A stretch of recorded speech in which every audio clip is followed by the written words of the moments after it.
Join us as we go exploring in scenic and rural southern Ohio. We are going to visit an abandoned railroad line and see what might not be a happy ending for it.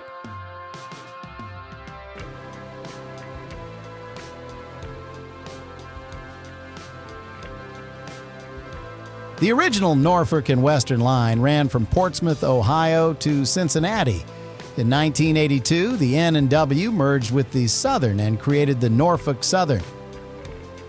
NS railbanked the line in 2003 between Peebles and Vera Junction, claiming there wasn't enough business. The NS figured they could just run trains cheaper to Cincinnati via the longer Columbus route. The entire line is 96 miles long from Clare and Cincinnati to Vera, but we will focus on just the abandoned section west of Rarden, which is about 35 miles. We will show you the condition of the railroad and see how Mother Nature is reclaiming it. Exploring old lines can be a lot of fun, but can also be a bit melancholy, seeing a once useful industrial plant being discarded. Stay with us as we have a couple of surprises later in the program. We hope you like the program, and don't forget to subscribe or just click the button at the bottom of the screen. We're going to start our exploring with the end of the current operation of the Cincinnati Eastern. It currently terminates at the Plum Run Quarry east of Seaman, Ohio. The Cincinnati Eastern takes a lot of rock west to Cincinnati, but a lot is coming out of here by truck, as we can see firsthand.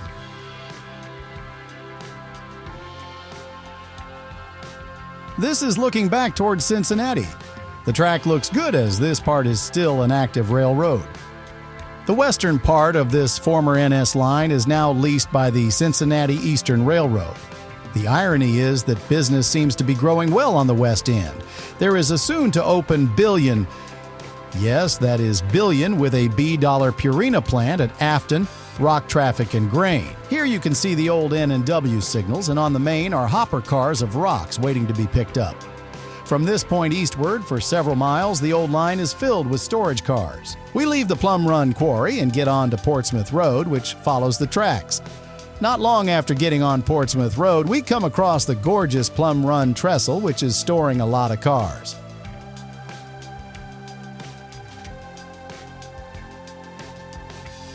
There's also further evidence of the quarrying going along here.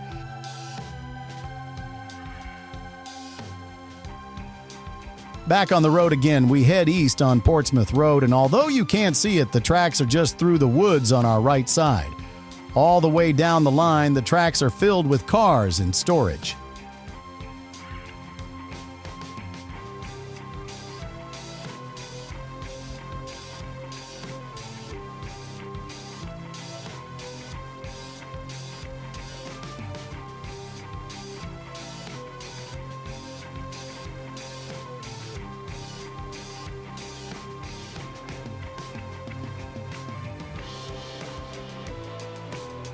We soon connect with Ohio State Route 73, and then another right on Jaybird Road, and that brings us right back to the tracks.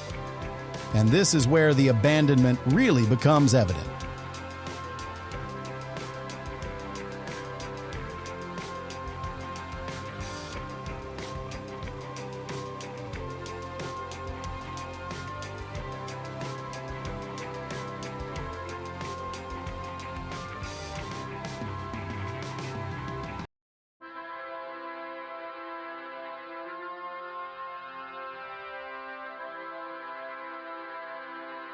You can see the hopper cars back towards Cincinnati, and gravel is poured over the tracks. The rails obviously have not seen a train in years. This gives you a pretty good view of the line looking towards Portsmouth, and if you look off in the distance, you can pretty much see the line disappearing into an awful lot of undergrowth.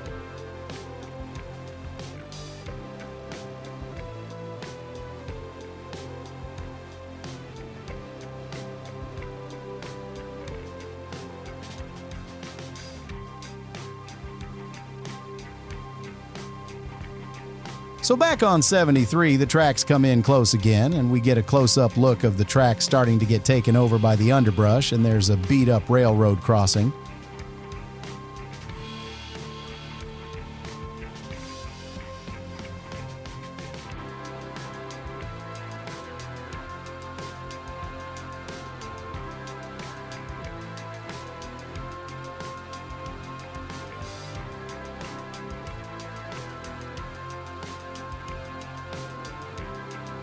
So, further on, we're heading east towards Portsmouth. We are approaching the little village of Rarden. We pull off at another spot and take a look at the tracks. At this point, it actually looks pretty good, like you could maybe run a train on it right away.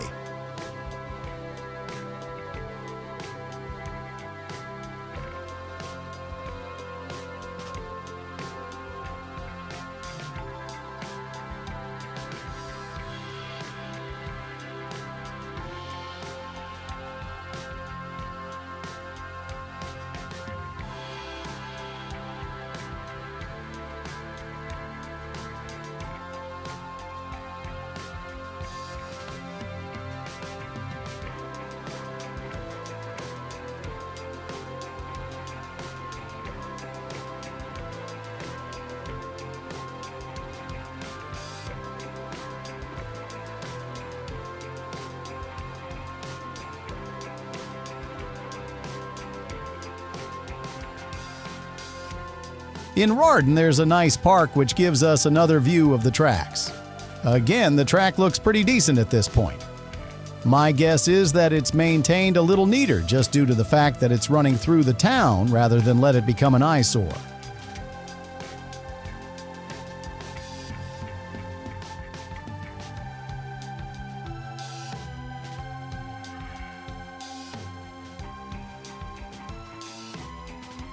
These little villages are pretty cool as you drive through them. They really haven't changed a whole lot in the last 50 years. They are sleepy, pretty quaint places.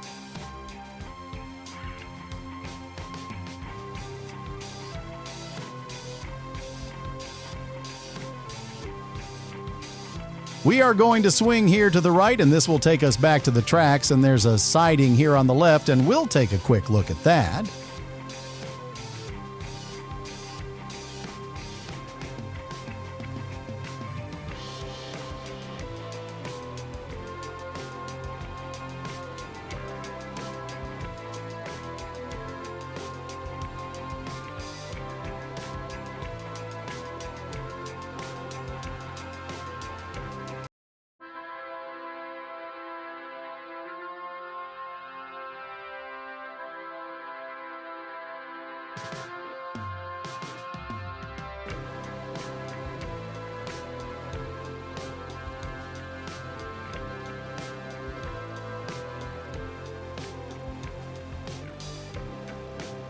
This is looking back towards Cincinnati, and this is the switch for the passing siding at Rarden. You can see that the signals are still standing after all these years.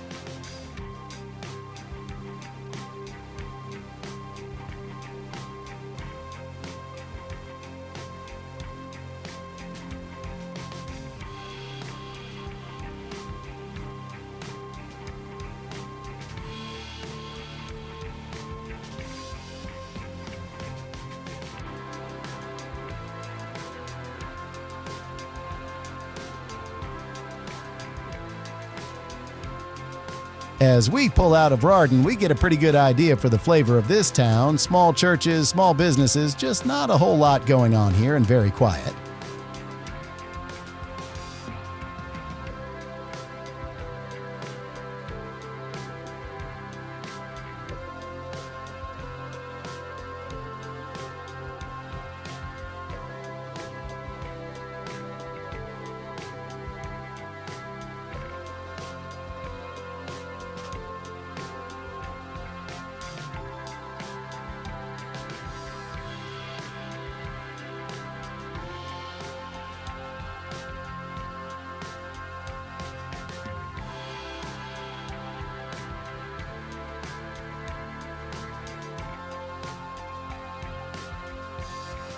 East of Rarden, we are right next to the tracks.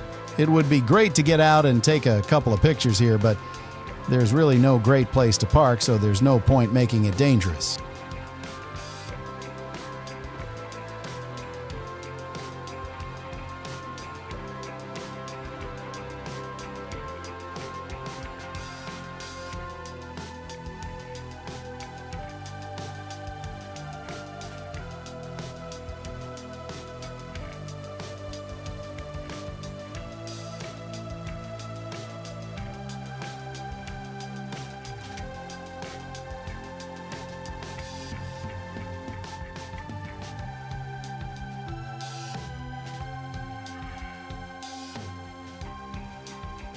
But we don't have to wait long to find a place to pull over.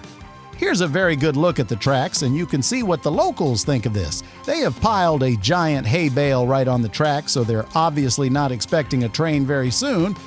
But besides that, the right-of-way doesn't look too bad.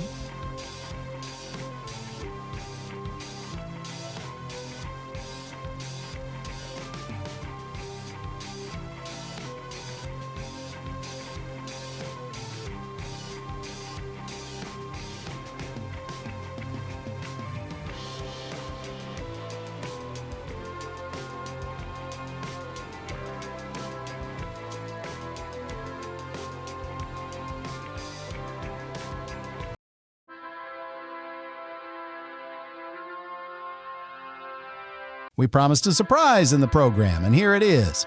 We have in our possession an N&W 1955 employee timetable. It's in wonderful condition, and what is so amazing is to look at how important this line was. Take a look at the number of trains.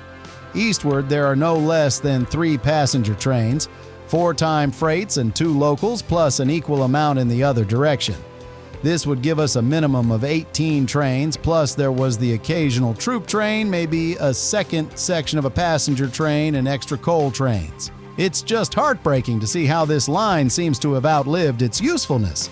Perhaps instead of turning this into a bike trail, it could be kept dormant in case some business wants to build a new factory in America again. Once these right-of-ways are relinquished, they are gone forever.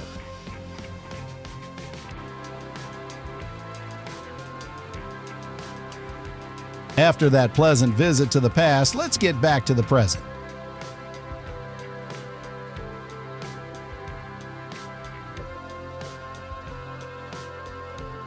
Further on, we find a great spot to really look at the tracks.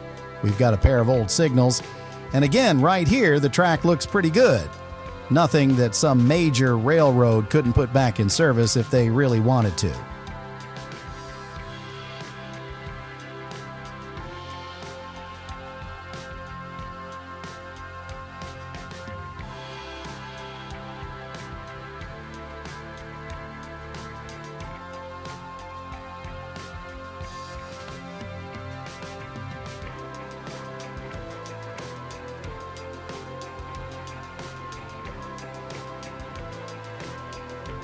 At first the line looks pretty good, and then we get up to the tracks, and looking back towards Cincinnati, it begins to look a little shabby. It's pretty overgrown at this point.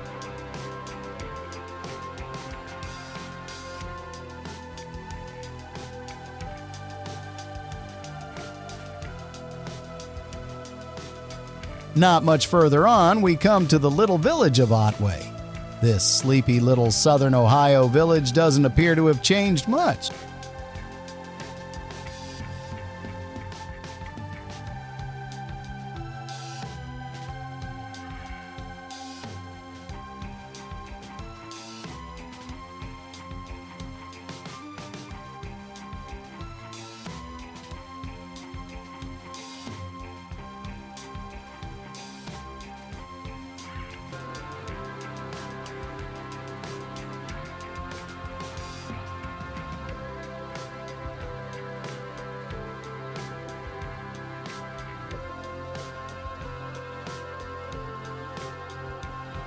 The neat thing about Otway is that there's a covered bridge here, and this covered bridge was a very useful photo position for when they were running trains. We're going to swing out and look at this, and we'll show you the covered bridge, what it looks like, and how you could use it as a photo prop. You shoot through it, and then you could get a train running through Otway, so it was a pretty neat photo spot.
We're going to take a quick look around here at the crossing in Otway.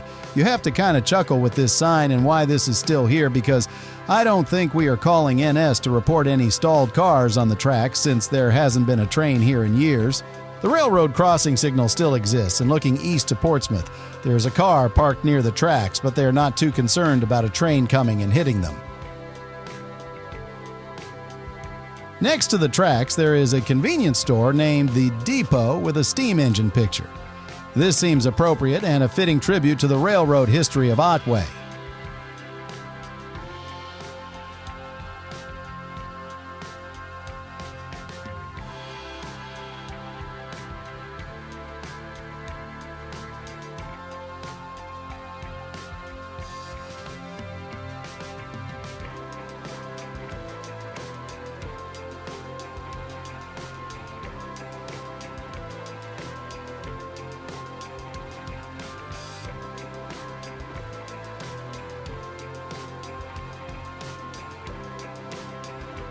Coming out of Otway, the track looks fairly decent, but this is neat because it's called Railroad Alley.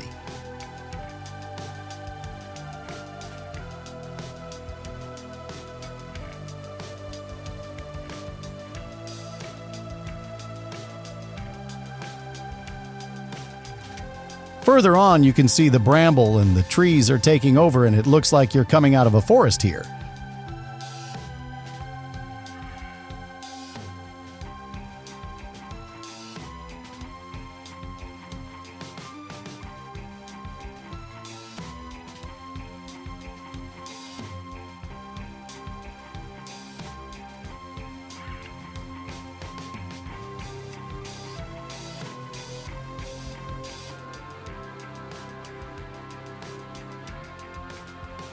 We spin around this side, and it looks pretty good, and the crossing looks respectable.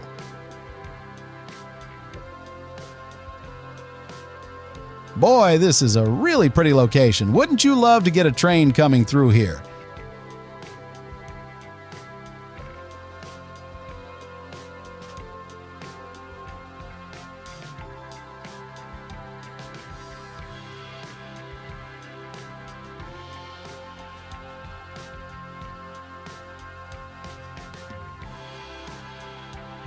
Now, this doesn't look so hot. Some ground cover taking over the tracks, and if you look in the distance, there is a tree starting to grow in the middle of the track that would require some foresting.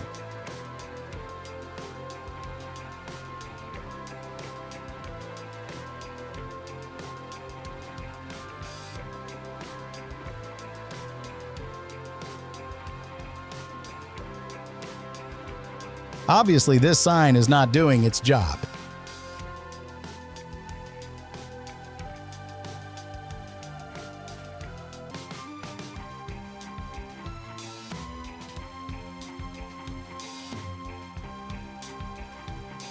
So, this is what happens when a landowner decides the railroad is never going to run again and decided to pave it over with gravel. Going in this direction, the railroad disappears into a forest of undergrowth.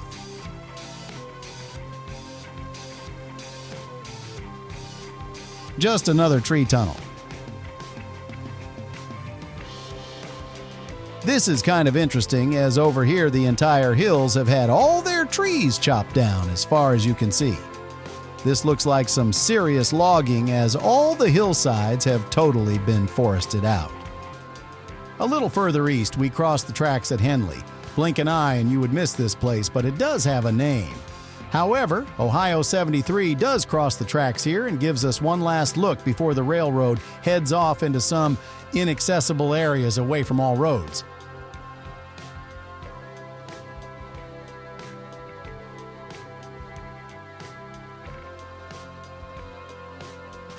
This is Henley, and it looks pretty overgrown.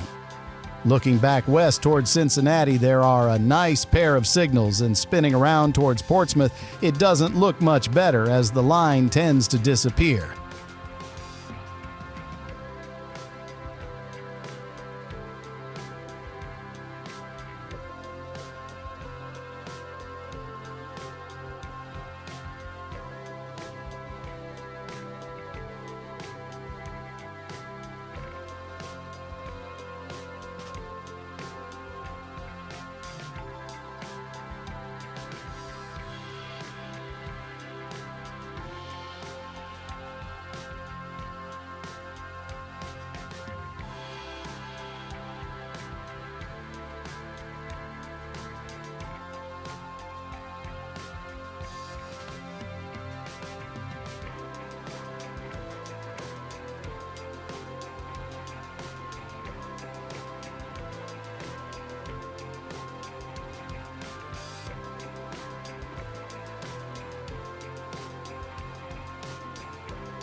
Getting to the railroad again requires more backcountry driving and township roads. We are running the tops of ridges, but the scenery is great. We have the roads to ourselves, and people in this area are friendly and quick with a wave.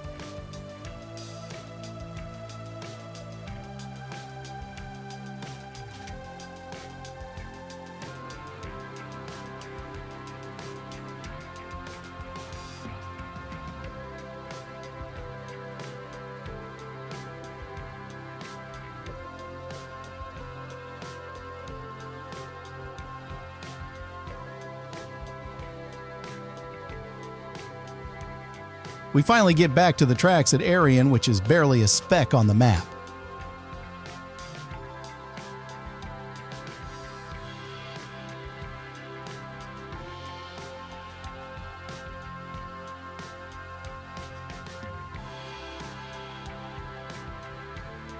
Talk about insulting. There is even a stop sign now installed right in the tracks.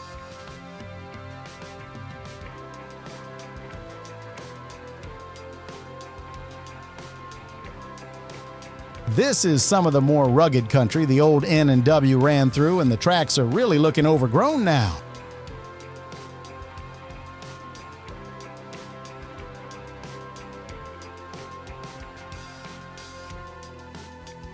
On our way to McDermott, we pass through a lot more lovely scenery. That's one of the joys of getting out in the backcountry of America and photographing trains. You get into some places you didn't even know existed. Then we hit another crossing, and it's again another depressing sight. As looking both ways, the railroad looks like it's going back to nature.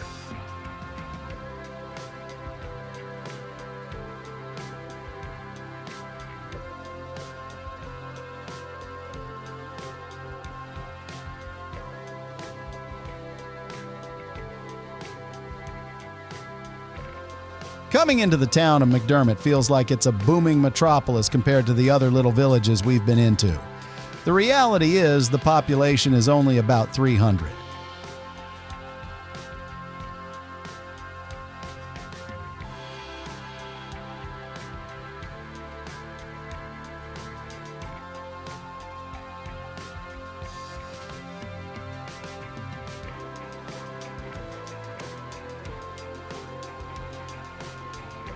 What makes McDermott so strange is that the railroad looks like it's totally usable throughout the entire village. It's well maintained, grass is cut. However, as soon as you get to the outskirts, it takes on that same sad, overgrown, abandoned look.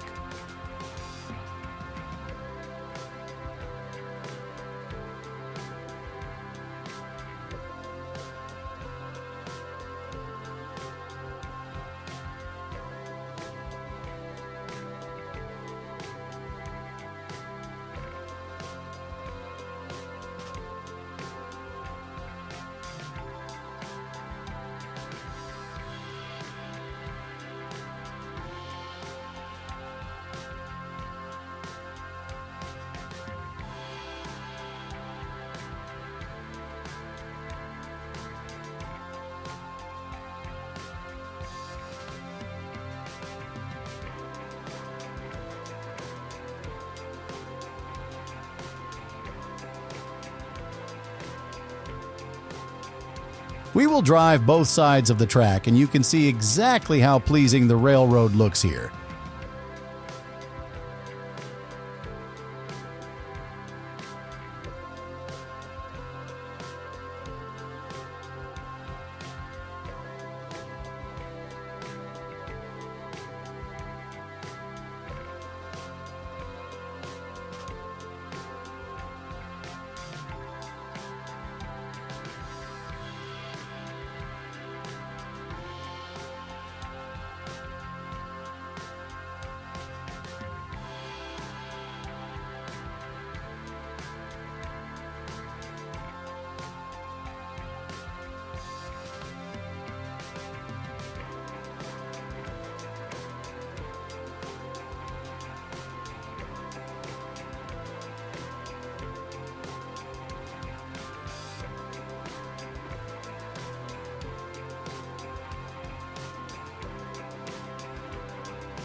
McDermott is a charming village.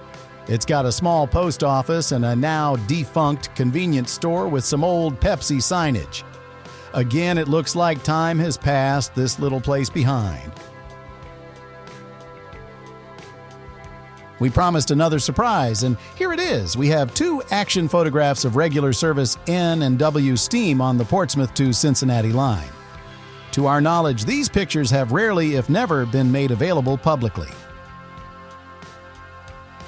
The first is a Y6 at the Batavia, Ohio station on a freight train in the spring of 1956. It would appear to be 2156, which would have been built in 1942, making this locomotive only 14 years old. She is eastbound, attacking the Batavia Hill, which exceeds 1% most of the way up to Afton. Though there were slightly steeper grades on the line, the Batavia Hill at 6 miles length was the most sustained. This photo is of number 133, which looks like the famous J class. 133 is an older engine K 2-class locomotive that has been streamlined. It is the spring of 1956 and she is pulling train 16, the Cavalier, which is the daily all-station daylight train on the line.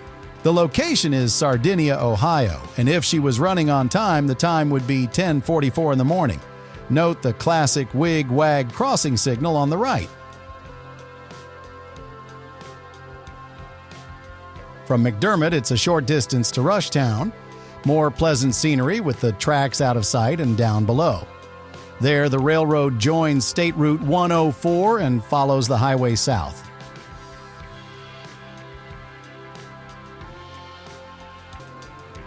We will check out a few more spots along the road and river before the line crosses the Scioto River floodplain and large trestle to Vera.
There are 2 other features on this line that are worth mentioning.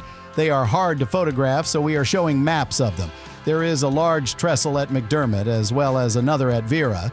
It has been said the Vera trestle needs repair, so no doubt a factor in reuse of the line. However, if a big enough customer developed online, this could be addressed. The Peavine is in great shape compared to the total destruction of railroads in hurricane-damaged North Carolina, and yet those have been repaired. We hope you have enjoyed this tour, and let's hope this once dynamic line will be saved and returned to serve America again. Thanks for watching. We hope this has brightened your day. Don't forget to hit the like button, share with your friends, and subscribe. You don't want to miss any of our exciting new videos. They might be steam, diesel, vintage, modern, travel by train, or anything transportation. See you trackside.